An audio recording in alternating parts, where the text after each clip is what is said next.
नमस्कार दोस्तों, बहुत बहुत स्वागत है आपका एडुटैप हिमाचल प्रदेश यूट्यूब चैनल पर। मेरा नाम है दिवांशु गुप्ता। चलिए शुरू करें आज का करंट अफेयर्स का सेशन। तो दोस्तों, लास्ट वीडियो में हमारा डिस्कशन खत्म हुआ था होमवर्क क्वेश्चन पर, जो कि था which of the following statements is correct, right. So question was which of the following statements is correct, and the statements were CPI, that is consumer price index, is released by CSO, that is Central Statistics Office. The base year of CPI is 2017-18. RBI has now adopted CPI combined as key measure of inflation to decide on changing the key policy rate. Some important terms which you should know before jumping on to answering such questions. तो पहली चीज क्या पता होनी चाहिए हमें, CPI क्या है, कंज्यूमर प्राइस इंडेक्स। सीएसओ क्या है, सेंट्रल स्टैटिस्टिक्स ऑफिस, वो दे रखा है। सीपीआई का बेस ईयर क्या है, वो हमें पता होना चाहिए। Now the most important third statement, CPI combined क्या होता है, मेजर ऑफ इन्फ्लेशन क्या होता है, एंड की पॉलिसी रेट क्या होता है। ठीक है, तो ये सब पॉइंट्स अगर हमें पता होंगे तो ही हम इसका आंसर दे पाएंगे। The right answer for this question is 1 and 3 are correct. So the base year statement is wrong. तो चलिए थोड़ा डिस्कस करें इस टॉपिक को हम। तो न्यूज ये है कि हमारा जो रिटेल इन्फ्लेशन है 3 मंथ हाई पर है, वो है 4.91% नवंबर में, राइट। क्या है ये, कंज्यूमर प्राइस इंडेक्स कंबाइंड के ऊपर बेस्ड है ये। अगेन ये फैक्ट्स हैं, जो भी डिस्कशन है वो अभी इसी वीडियो में अभी होगी हमारी, तो वेट कीजिए। Next, wholesale inflation jumped to 14.23%। तो रिटेल इन्फ्लेशन, रिटेल कौन होता है, आप और मैं, एक जनरल कंज्यूमर जो कि फाइनली जाके गुड को परचेज कर रहा है। हम देखते हैं ना मैक्सिमम रिटेल प्राइस, एमआरपी। तो रिटेल का मतलब होता है कि जो फाइनल कंज्यूमर, कंज्यूमर मतलब यूज करने वाला इंसान उसको खरीदेगा, वो रिटेल में आएगा, राइट, रिटेल। तो रिटेल में महंगाई 4.91% पर है नवंबर पर, राइट। होलसेल इन्फ्लेशन, अब इस चीज को थोड़ा समझिए। एक हो गया हमारा प्रोड्यूसर, ठीक है, नेक्स्ट हो गया हमारा होलसेल, और नेक्स्ट लास्ट में आ गया हमारा रिटेल या कस्टमर। तो टेक्निकली ये भी इसका कस्टमर है, बट हम अभी के लिए कंज्यूमर को कस्टमर मानेंगे, राइट। तो प्रोडक्शन के बाद जब चीज होलसेल में जा रही है, तो होलसेल में कितनी इन्फ्लेशन है, 4.23% की। होलसेल से रिटेल में कितनी इन्फ्लेशन आ रही है, 4.91% की। So now you can see there is a huge gap, right. Nearly 9 to 10% का गैप आ रहा है यहाँ पे। तो उसका क्या रीजन है, बिकॉज जो सप्लाई चेन है हमारी उसमें टाइम लगेगा। यहां से प्रोडक्ट जब यहां पहुंचा, तो ध्यान रखिए कि पहले जो सस्ते वाली चीज यहां पर पड़ी थी, पहले वो यूज होगी, वो खत्म होगी। उसके बाद जब नया हायर प्राइस पर, क्योंकि यहां से इन्फ्लेशन बढ़ के होलसेल में पहले इफेक्ट करी, जब होलसेल से कंज्यूमर तक पहुंचेगी उसके बाद हमारी रिटेल इन्फ्लेशन बढ़ जाएगी टू दिस, मतलब एग्जैक्टली यहां तो नहीं, वो जो भी होगा, बट द डिफरेंस, जो इतना ह्यूज डिफरेंस आ रहा है 9 to 10% का, वो कम हो जाएगा, राइट। तो ये बहुत ही इंपॉर्टेंट टॉपिक बन जाता है आज के लिए कवर करना। क्यों, क्योंकि wholesale price and wholesale inflation में और रिटेल इन्फ्लेशन में there is a big big gap, right. तो थोड़े जो हमें पॉइंट्स इसके साथ कवर करने चाहिए वो है रिलेटेड टू सीपीआई या डब्ल्यूपीआई। होते क्या है ये, तो सीपीआई जो होता है कंज्यूमर प्राइस इंडेक्स, उसके ऊपर रिटेल इन्फ्लेशन बेस्ड होती है, राइट। कौन निकालता है वो, सेंट्रल स्टैटिस्टिक्स ऑफिस। तो ये चीज याद रखने वाली है, इसको याद रखेंगे, बहुत जरूरी पॉइंट है ये। Again I would like to repeat, इस सेशन का मकसद है आपके प्रीलिम्स को क्लियर करवाना, राइट। तो ये जो भी डिस्कशंस है हमारी प्रीलिम्स तक ही लिमिटेड है। आपको अगर और डिटेल में जानना है, तो डिटेल्ड में अगर वीडियो चाहिए इस पर्टिकुलर टॉपिक पर, तो नीचे कमेंट सेक्शन में जरूर कमेंट कीजिए। We will be coming up with a detailed video on the explanation of CPI, WPI, inflation, economics से रिलेटेड, जो भी इससे रिलेटेड हमारे टॉपिक्स हैं, हम इनको डिटेल में कवर करेंगे। अगर एक वीडियो चाहिए इस पर स्पेशली, तो नीचे कमेंट सेक्शन में जरूर बताइएगा, राइट। नेक्स्ट हमारी जो डिस्कशन का पॉइंट था कि बेस ईयर क्या चल रहा है अभी सीपीआई का, तो दैट इज 2012, राइट। सो 2012 के कंपैरिजन में हम सीपीआई को निकालते हैं, कंज्यूमर प्राइस इंडेक्स है, राइट। तो इंडेक्स के लिए हमें एक बेस ईयर चाहिए, तो वो 2012 है। Lastly and most important point, there are 3 categories of CPI which are calculated by CSO, ठीक है। तो वो है रूरल, अर्बन और इन दोनों का कॉम्बिनेशन, तो इसको कह देते हैं कंबाइंड, ठीक है। तो आरबीआई, देखो, इन्फ्लेशन को एक कंट्रोल्ड सीमा के अंदर रखना है, ठीक है। क्या है वो, 4 ± 2%। तो इसके अंदर ही रहना चाहिए हमारा रिटेल इन्फ्लेशन। तो उसके लिए सीपीआई कंबाइंड का मेजर यूज करती है आरबीआई टू चेंज आर की पॉलिसी रेट। अब की पॉलिसी रेट क्या होता है, हमने देखा है बाय मंथली, 2 महीने में एक बारी आरबीआई एक मॉनेटरी पॉलिसी लेकर आती है जिसके अंदर की वो रेपो रेट बताती है। हमने भी थोड़े दिन पहले डिस्कस किया था रेपो रेट क्या चल रहा है 4%।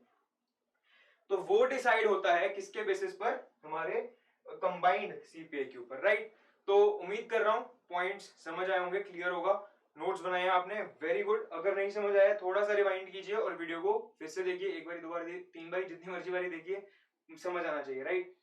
सो क्विक रिवीजन, क्या क्या पॉइंट्स हमने डिस्कस किए। डब्ल्यूपीआई और सीपीआई में बहुत डिफरेंस चल रहा है।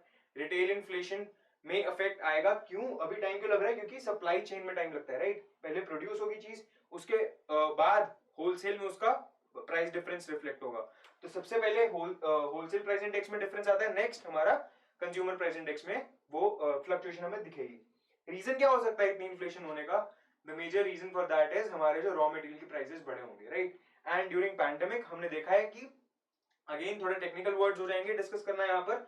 तो अगर आपको डिटेल्ड में वीडियो चाहिए इसके बारे में तो नीचे कमेंट सेक्शन में जरूर कमेंट कीजिए that we want a detailed video on CPI WPI inflation, right. तो we will come up with a video on this topic, right. So moving on to today's session. तो आज के session का हमारा पहला क्वेश्चन है, recently Himachal Pradesh has been awarded silver award at district level for E governance. What is the name of the project for which Himachal Pradesh got the recognition for the same. तो क्या नाम है वो प्रोजेक्ट का जिसके लिए हिमाचल प्रदेश को सिल्वर अवार्ड मिला है in E governance at district level. Options हैं project third eye, project record, project E cell, project capture. तो दीजिए सही जवाब। अगर सही जवाब देंगे तो खुद को +2 मार्क्स करेंगे अवार्ड, और अगर गलत तो -0.66, राइट। नोटबुक पेन पेंसिल सब लेके रेडी, ठीक है। तो एनर्जी हाई रखेंगे अपने सेशन की आज, और पूरा अच्छे से पार्टिसिपेट करेंगे क्वेश्चंस के अंदर, right. So the right answer for question number 1 is project third eye. इसको कैसे याद रखें हम, देखिए प्रोजेक्ट के अंदर उन्होंने क्या किया है, बद्दी पुलिस के अंडर जो भी डिस्ट्रिक्ट जितना भी एरिया आता है वहां पे उन्होंने सीसीटीवी कैमरास लगा दिए भर भर के। तो एक तीसरी आंख आ गई पुलिस के पास ये देखने के लिए कि किसने क्या चोरी करी, किसने क्या, मतलब जो भी गड़बड़ी कर रहा है उसको पुलिस अपनी थर्ड आई से उसके ऊपर निगरानी रखे रखी है। और उससे हुआ क्या है, बहुत सारे केसेस सॉल्व हुए, और चोरियों में और जो भी ऐसी बदमाशियों वाली हरकतें थी उनमें बहुत बड़ा ड्रॉप आ गया बद्दी डिस्ट्रिक्ट की, जो बद्दी डिस्ट्रिक्ट का एरिया था पुलिस के अंडर, राइट। तो उसी कारण से उनको सिल्वर अवार्ड मिला है by department of administrative reforms and public grievances at a district level, right. तो बहुत बड़ा स्टेप है ये, और बहुत ही मतलब सक्सेसफुल भी रहा है, ठीक है। इंप्लीमेंटेशन बहुत सक्सेसफुल रही है, मोर देन 2000 कैमरास इंस्टॉल हुए हैं बद्दी पुलिस डिस्ट्रिक्ट के अंदर, राइट। तो याद रखेंगे प्रोजेक्ट का नाम याद रखना बहुत जरूरी है, प्रोजेक्ट का नाम है प्रोजेक्ट थर्ड आई, राइट। तो चलिए अगले न्यूज की तरफ। Which of the following countries currently hold the presidency of UNSC for December 2021? तो प्रेसिडेंसी शिफ्ट होती रहती है, राइट। तो अभी के लिए दिसंबर 2021 में किस कंट्री के पास यूएनएससी की प्रेसिडेंसी है। यूएनएससी क्या है, यूनाइटेड नेशन सिक्योरिटी काउंसिल। तो उसकी प्रेसिडेंसी किसके पास है, ऑप्शन है आपकी India, niger, United states of America या फिर United kingdom. So give me the right answer, come on guys. The right answer for question number 2 is niger, right. तो बहुत ही इंटरेस्टिंग न्यूज है, फिर से इसको डिस्कस करते हैं हम कि चल क्या रहा है। तो आयरलैंड और नाइजर ने एक डिबेट, नॉट अ डिबेट, एक रेजोल्यूशन पास किया कि यूएनएफसीसी में जो भी हम क्लाइमेट चेंज को लेकर डिस्कशंस करते हैं उसको यूएनएससी के अंदर डाल देना चाहिए। उसका उन्होंने रीजन क्या दिया, उन्होंने कहा कि क्लाइमेट चेंज से रिलेटेड हमारे डिस्कशंस जो भी एक्शंस होते हैं उसके कारण हमारे कुछ एरियाज में कॉन्फ्लिक्ट्स बढ़ रहे हैं, राइट, लड़ाइयां बढ़ती हैं उस रीजन से। तो उन्होंने अब यहाँ पे अगेन हमने डिस्कस किया हुआ है पहले, we have talked about Sahel region, right. तो उन्होंने स्पेसिफिकली मेंशन किया कि साहेल रीजन में क्रॉस अफ्रीका तो बहुत सेंसिटिव टॉपिक बन गया है, इस कारण से लड़ाइयां भी हो रही हैं वहां पे, that viewing conflicts through the prism of climate change. तो उन्होंने क्लाइमेट चेंज के ऊपर सारा डाल दिया कि जो वहां पे कॉन्फ्लिक्ट्स हैं, वहां पे जो भी रीजंस हैं वो क्लाइमेट चेंज के कारण है। तो उन्होंने कहा कि क्लाइमेट चेंज के हमारे डिस्कशन को यूएनएफसीसी से UNSC that is United nation security council में लेके जाना चाहिए। यूनाइटेड नेशन सिक्योरिटी काउंसिल में भी क्लाइमेट चेंज को लेके टॉप डिस्कशंस होनी चाहिए। तो उसके लिए दो कंट्रीज जिन्होंने की बहुत डायरेक्टली मना किया वो थी इंडिया एंड रशिया।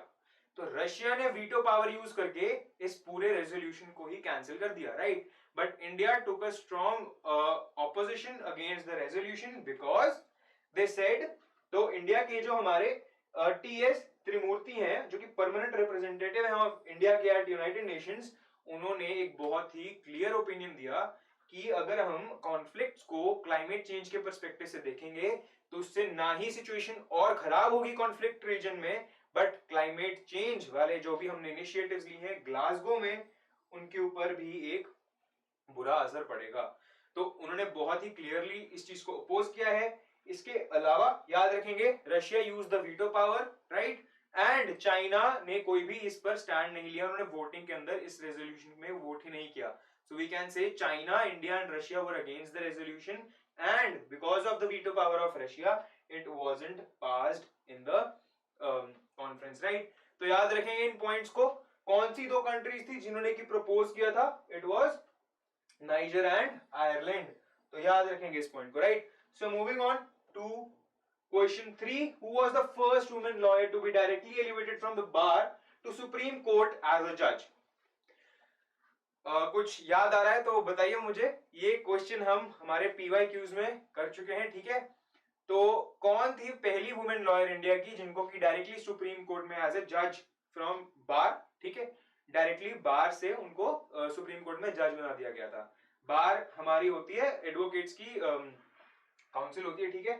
तो ऑप्शन है हिमा कोहली, इंदु मल्होत्रा, इंदिरा बैनर्जी या नन ऑफ द अबव। तो बेसिकली उनको एक विमेन एडवोकेट को डायरेक्टली जज की औहदा मिला सुप्रीम कोर्ट में। The right answer is Indu Malhotra, जिनकी भी तैयारी बहुत जोरों शोरों से चल रही है। जिन्होंने भी PYQs पढ़े हैं मुझे पक्का पता है उन्होंने तो सही जवाब दिया होगा, राइट। तो न्यूज ये है कि कॉलेजियम में एक अगेन एक पॉइंट उठ कर आया है कि विमेन को ज्यादा सीट्स मिलनी चाहिए इन आर सुप्रीम कोर्ट। तो उसके लिए हमारे चीफ जस्टिस ऑफ इंडिया है CV रमन्ना, उन्होंने कहा है कि they will propose this to the male जजेस एंड वो इसके लिए पूरी कोशिश करेंगे कि फीमेल को थोड़ी ज्यादा मतलब सीट्स का रिजर्वेशन मिले in the supreme court, right. तो ये हमारा रेफरेंस है 2018 में Indu Malhotra became the first woman lawyer to be directly elevated from the bar to the Supreme Court as a judge, right। तो बहुत मतलब डिटेल में इसमें कुछ नहीं है पढ़ने के लिए, बट एक अच्छी रिवीजन का पॉइंट है, right. So moving on to next question, where are the headquarters of Asian development Bank? तो देखो हमने अभी थोड़े दिन पहले ही एक न्यूज पढ़ी थी एशियन डेवलपमेंट बैंक को लेके, तो एक और न्यूज है इसके थोड़े से अब एक स्टैटिस हम थोड़ा स्टैटिक पार्ट को पढ़ेंगे। हेडक्वार्टर्स कहां पे हैं एशियन डेवलपमेंट बैंक के? The options are Beijing, China, Philippines, India या Singapore, right. So the right answer is Philippines, right. तो न्यूज क्या है? न्यूज ये है कि एशियन डेवलपमेंट बैंक ने इंडिया की जो ग्रोथ प्रोजेक्शन थी उसको थोड़ा सा और कम कर दिया है।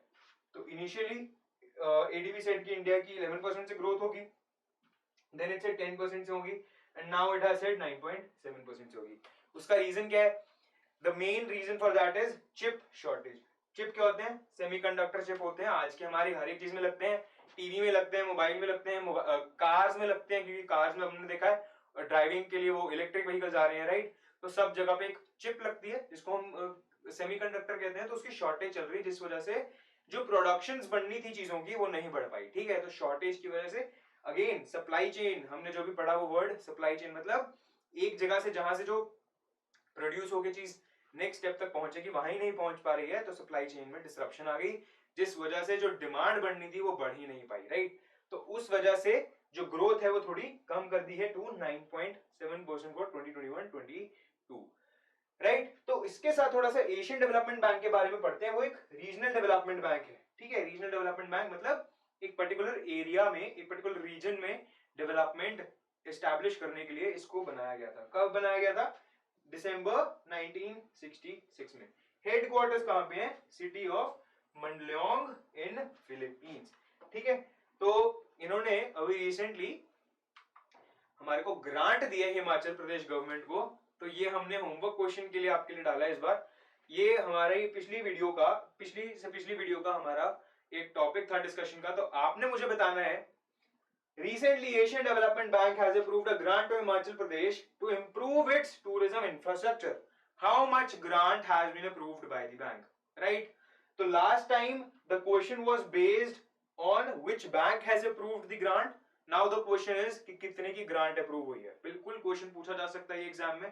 तो ऑप्शंस आपके 975 करोड़, 1025 करोड़, 1905 करोड़ या 2095 करोड़. दीजिए सही जवाब. मिलेंगे अगली वीडियो में. ठीक है. इसी के साथ दोस्तों कल 16 तारीख है. ठीक है. कल 4 बजे हम एक कोर्स लॉन्च करेंगे. पूरी टीम आपसे मिलेगी कल.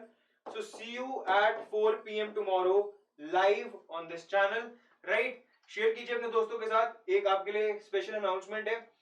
Now if you haven't subscribe to our channel, अभी तक अगर सब्सक्राइब नहीं किया है तो दोस्तों सब्सक्राइब कीजिए, लाइक कीजिए वीडियो को. अगर पसंद आ रहा है तो नीचे कमेंट सेक्शन में जो भी आपके सजेशंस हैं, जो भी रिव्यूज हैं, प्लीज दीजिएगा. एंड टेलीग्राम चैनल का लिंक एज यूजुअल नीचे डिस्क्रिप्शन बॉक्स में दे रखा है. पीडीएफ मिल जाएगी आपको थ्रू द टेलीग्राम चैनल, जहां से कि आप रिवाइज कर सकते हैं. राइट. तो बहुत बहुत शुक्रिया आपका हमारे साथ जुड़ने के लिए.